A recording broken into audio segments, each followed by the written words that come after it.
videa a dnes si ukážeme, jak postavit past.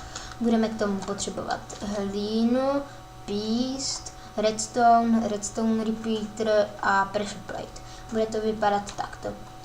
Někdo přijde, může to být mob nebo hráč v multiplayeru, přijde, šlápne na pressure plate a zablokuje ho to a nebudeme moct vylízt ven. No, tak si ukážeme, jak to postavit.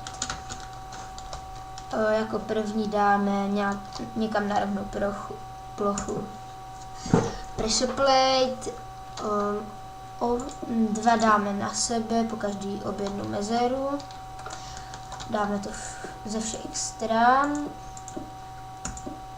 Tak, vykopeme si tady k prvnímu díru a pod pressure plate dáme redstone. A takhle, protože když na to šlápneme, tak začne svítit. Dáme to i tady.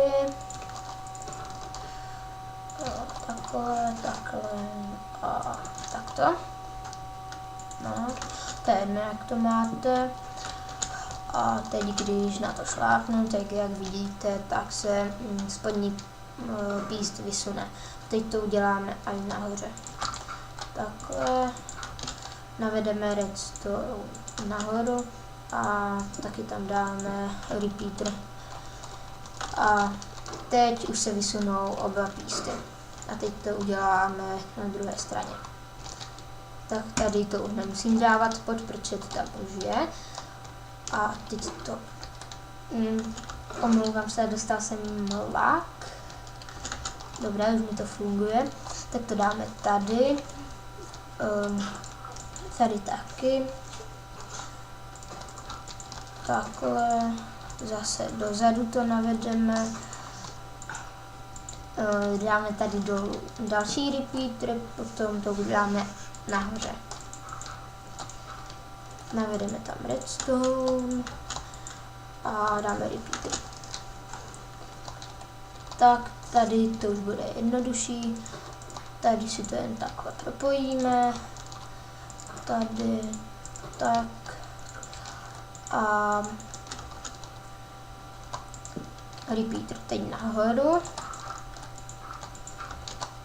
Navedeme redstone, dáme repeater. Teď to můžeme vyzkoušet a už se nám vysunou 3. A teď to uděláme u toho posledního.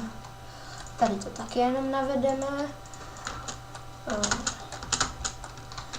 Takhle.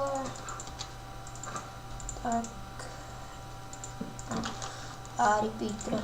A teď nahoru.